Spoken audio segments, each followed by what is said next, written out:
Hello everyone, welcome back to Crescent Education Classes. Uttarakhand Lok Seva आयोग के द्वारा आगामी प्रवक्ता भर्ती का सिलेबस अपनी वेबसाइट पर अपलोड कर दिया गया है। जब से ये सिलेबस दोस्तों आया है, इसके बारे में हमने चर्चा भी करी थी और इसमें आपको बताया कि सिलेबस में तो परिवर्तन नहीं है, लेकिन परीक्षा पैटर्न में दोस्तों बदलाव कर दिया गया है। इस बार 2 पेपर होने वाले हैं मुख्य परीक्षा में। पहले एक ही पेपर हुआ करता था। पहले एग्ज़ाम के 2 चरण हुआ करते थे। प्रथम चरण स्क्रीनिंग का था, फिर द्वितीय चरण मुख्य परीक्षा का हुआ करता था। लेकिन इस बार एग्ज़ाम केवल 1 चरण में ही होगा।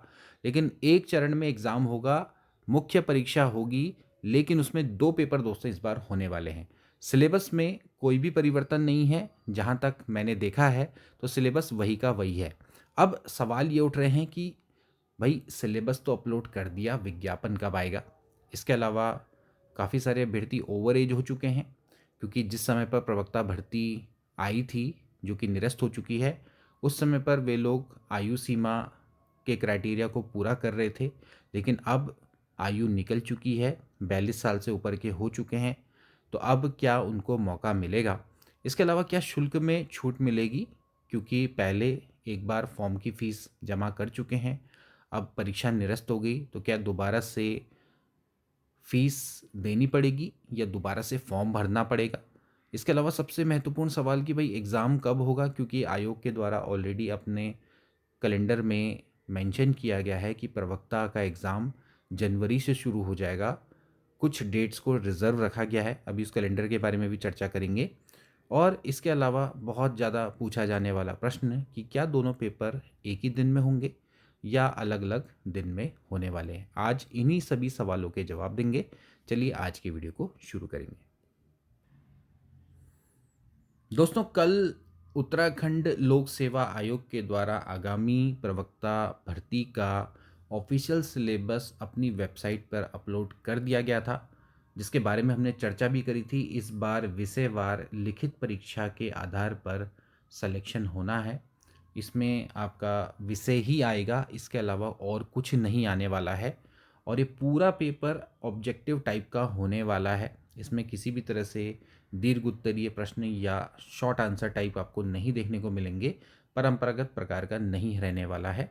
ऑप्शन आएंगे, आपको सही उत्तर को चुनना है। तो वही पैटर्न रहने वाला है, बस इस बार 2 पेपर रहेंगे।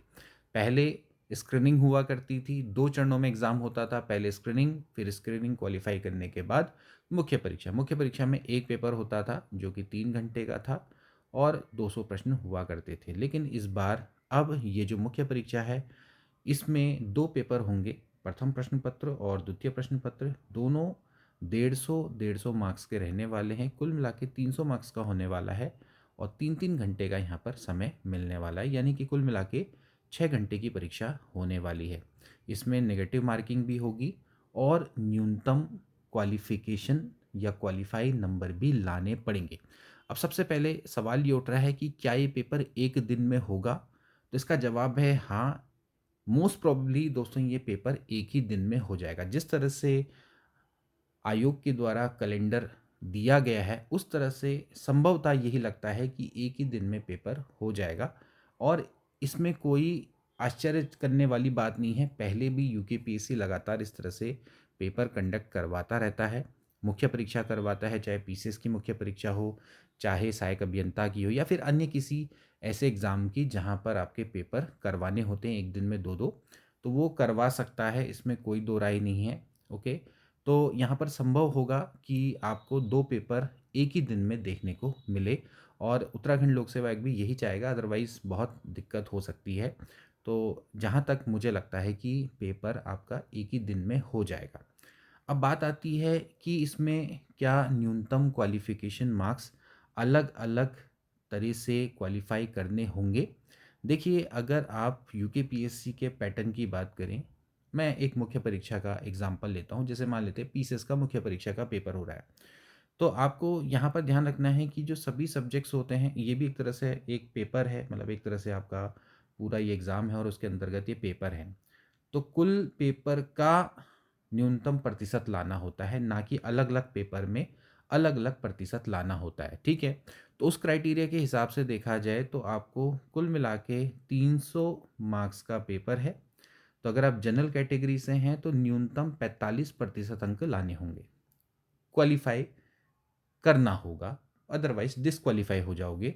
अब 45% लाते हो तो इसका मतलब ये नहीं कि सिलेक्शन हो जाएगा, इसका अर्थ ये है कि आपको आगे जाके मेरिट में कंसिडर किया जाएगा। अगर अच्छे मार्क्स होंगे, टॉप मेरिट में आओगे तो सिलेक्ट हो जाओगे, ठीक है। तो जनरल कैटेगरी के लिए तो ये आपका 45% है। ओबीसी ईडब्ल्यूएस से बिलोंग करते हो तो 40% है, एससी से बिलोंग करते हो तो 35% है। ओके, इस तरह का क्राइटेरिया। पीएच फिजिकली हैंडीकैप से बिलोंग करते हो तो 30%। इस तरह से दोस्तों आपका रहता है। क्योंकि इस परीक्षा के आधार पर सिलेक्शन होना है तो यहाँ पर न्यूनतम मार्क्स लाना अनिवार्य रहेगा। तो यहाँ पर जहाँ तक मुझे लगता है कि अलग अलग पेपर में 45-45% ना लाकर टोटल का 45% देखा जाएगा। अब देखिए, ये यहाँ पर जो पास्ट एक्सपीरियंस है मैं उसके हिसाब से कह रहा हूँ, और जो खासकर यूकेपीएससी के पेपर्स रहते हैं उसके अकॉर्डिंग दोस्तों मैं आपको बता रहा हूँ। बाकी अब जब एडवर्टीजमेंट आएगा तो पूरी स्थिति यहाँ पर साफ होगी, लेकिन आप यही मान के चलिए भाई अभी तो इसी के चांसेस है, बाकी कुछ और हो जाए तो यहाँ पर देखना रहेगा, ठीक है। बाकी नेगेटिव मार्किंग दोस्तों जैसे मैंने आपको पहले बताई होने वाली है, 1/4 अंक आपका कट जाएगा गलत आंसर के लिए। सही उत्तर के लिए 1 अंक मिलेगा। तो यहाँ पर ये जो एग्ज़ाम है जिसको ध्यानपूर्वक देना है। इसके अलावा अब यहाँ पर देख लीजिए, ये विषय की सूची है दोस्तों। ये विषय देखा जाए तो कृषि में, कला में, जीव विज्ञान में, रसायन शास्त्र में, नागरिक शास्त्र में, ठीक है, पॉलिटिकल साइंस, वाणिज्य, अर्थशास्त्र, भूगोल, हिंदी, इतिहास, गृह कला, गृह विज्ञान, गणित, भौतिक शास्त्र, मनोविज्ञान, संस्कृत, अंग्रेजी, समाजशास्त्र, सभी में दोस्तों यहाँ पर पद निकलने जा रहे हैं। तो जितने यहाँ पर दिए गए हैं, यानी कि 17 पदों पर दोस्तों यहाँ पर भर्ती आपको देखने को मिल रही है। कुछ यहाँ पर सब्जेक्ट नहीं है, मतलब कुछ सब्जेक्ट नहीं है तो फिर उनमें भर्ती नहीं निकली, क्योंकि अगर उनका भर्ती निकल ली होती तो फिर उनका सिलेबस भी यहाँ पर दिया होता। तो नहीं दिया हुआ है तो फिर इसका मतलब है कि उन पर भर्ती आपकी नहीं निकलेगी। अब बात करेंगे दोस्तों दूसरे प्रश्न की, जो कि ज़्यादातर अभ्यर्थियों के द्वारा पूछा जा रहा है कि सर विज्ञापन अब कब आएगा। बहुत ज़्यादा इसी को लेकर प्रश्न पूछ रहे हैं अभ्यर्थी कि विज्ञापन अब कब आएगा। देखिए दोस्तों, सिलेबस अपलोड हो गया है तो विज्ञापन भी जल्द ही आ जाएगा। वैसे मैंने आपको कहा था कि 10 नवंबर के अराउंड पे आ जाना चाहिए। अगर नहीं आता तो आप मान के चलिए 2-3 दिन और एक्स्ट्रा, क्योंकि अब यूकेपीएससी के पास भी दबाव है कि जल्द से जल्द इस भर्ती प्रक्रिया को पूरा करें, क्योंकि काफ़ी समय से ये भर्ती प्रक्रिया लटकी हुई है। तो आप मान के चलिए कि विज्ञापन आपका जल्द से जल्द आ जाएगा। 10 नवंबर या फिर ज़्यादा से ज़्यादा 12, 13, 14 नवंबर तक आप मान के चलिए कि विज्ञापन आपका आ जाएगा।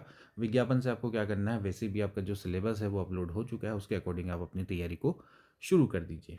इसके बाद बात आती है आयु सीमा और शुल्क में कुछ शिथिलीकरण की, कि क्या इसमें छूट मिलेगी या नहीं मिलेगी।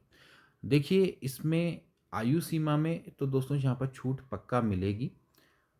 इस विज्ञापन में आपको ये देखने को मिलेगा कि जो पिछला वाला विज्ञापन था उसमें जो डेट थी आयु गणना की, विनिश्चायक तिथि थी, वही तिथि यहाँ पर भी दोस्तों देखने को मिलेगी। और इसके अलावा शुल्क में भी छूट मिलने के पूरे पूरे यहाँ पर आसार रहेंगे। तो अगर शुल्क में छूट मिलती है, इसका मतलब है कि पुराने फॉर्म का रजिस्ट्रेशन नंबर आपसे मांगा जाएगा।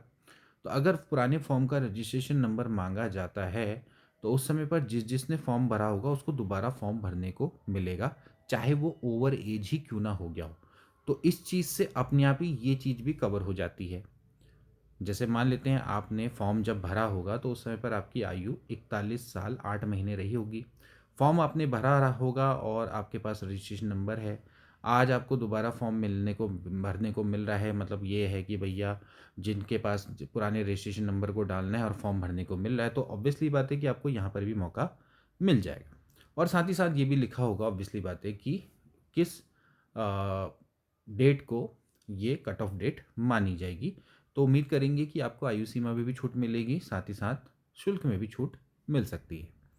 फॉर्म दोबारा भरना होगा, ये दोस्तों होगा, फॉर्म आपको दोबारा भरना होगा, सभी को दोस्तों दोबारा भरना होगा। अब ये चीज़ आप थोड़ा सा ध्यान रखें, क्योंकि रजिस्ट्रेशन में जो आपका पुराना रजिस्ट्रेशन है वो हो सकता है शुल्क में छूट के काम आए, लेकिन फॉर्म दोस्तों आपको दोबारा से यहाँ पर भरना पड़ सकता है। और ये भरेगा ही भरेगा, क्योंकि दोस्तों ये आपकी नई भर्ती है। इसमें भर्ती आपकी 2025 की जो प्रवक्ता सेवा नियमावली है उसके अकॉर्डिंग दोस्तों होने वाली है। तो यहाँ पर जो पूरी भर्ती प्रक्रिया है वो पूरी नए सिरे से दोस्तों आपकी शुरू होगी। तो इसलिए फॉर्म दोस्तों आपको दोबारा भरना पड़ेगा। इसके बाद अब सबसे बड़ा प्रश्न है कि कब होगा एग्ज़ाम?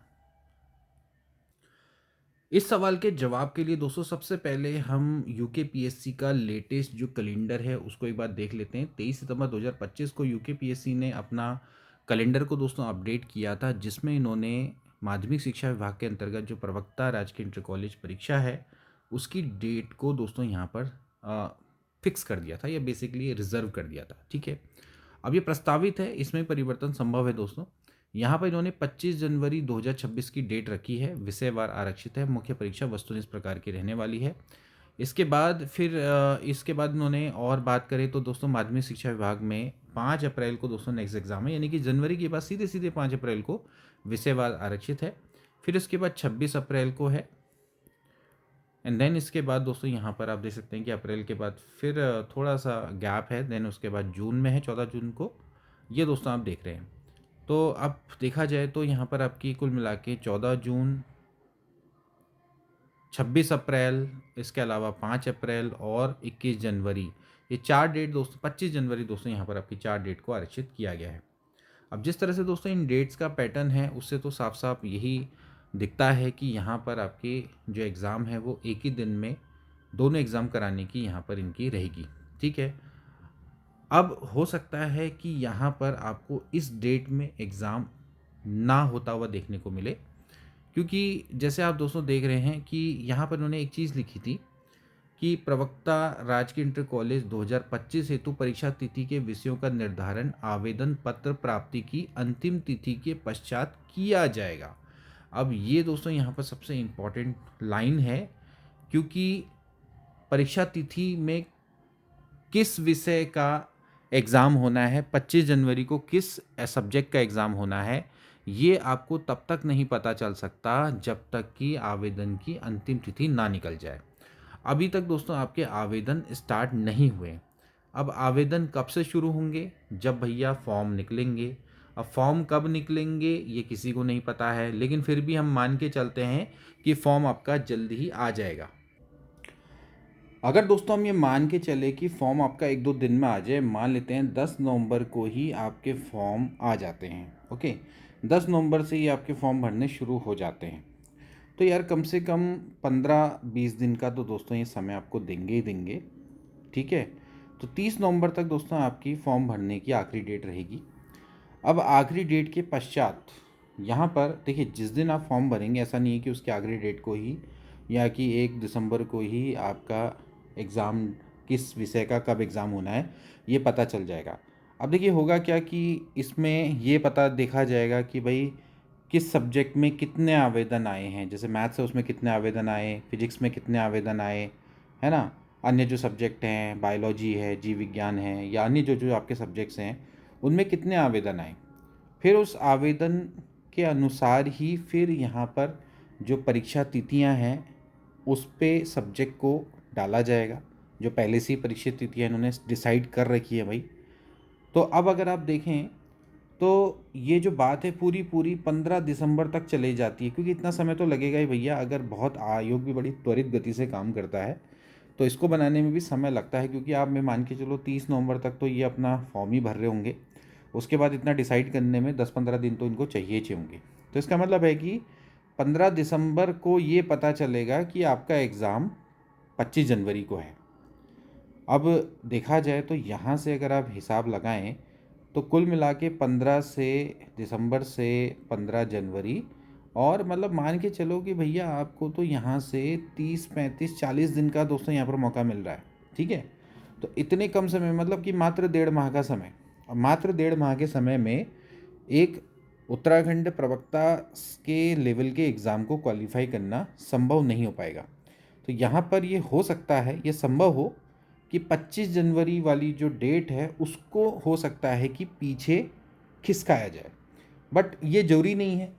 ऐसा भी नहीं है कि मैं श्योर कहूँ कि ये होगा ही होगा, क्योंकि दोस्तों यहाँ पर जो सिलेबस है उसमें कोई भी परिवर्तन नहीं किया गया, सिलेबस सेम टू सेम है, और पिछले काफ़ी वर्षों से अभ्यर्थी इसकी तैयारी कर रहे हैं, और वे लोग अगर तैयारी कर रहे हैं तो काफ़ी सारे अभ्यर्थी पहले से ही प्रिपेयर्ड हैं।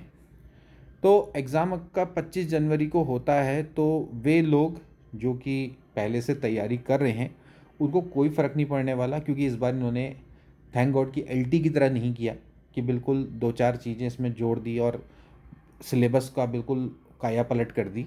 सिलेबस सेम टू सेम रखा, बस परीक्षा पैटर्न में ही परिवर्तन किया है। तो जो लोग काफ़ी वर्षों से तैयारी कर रहे हैं, तो उनके लिए तो एग्ज़ाम कभी भी हो जाए, उनको कोई फ़र्क नहीं पड़ेगा। तो यहाँ पर हो भी सकता है कि आपको, क्योंकि उत्तराखंड लोक सेवा आयोग ने सिलेबस चेंज नहीं किया है, तो हो सकता है कि यहाँ पर परिवर्तन ना देखने को मिले।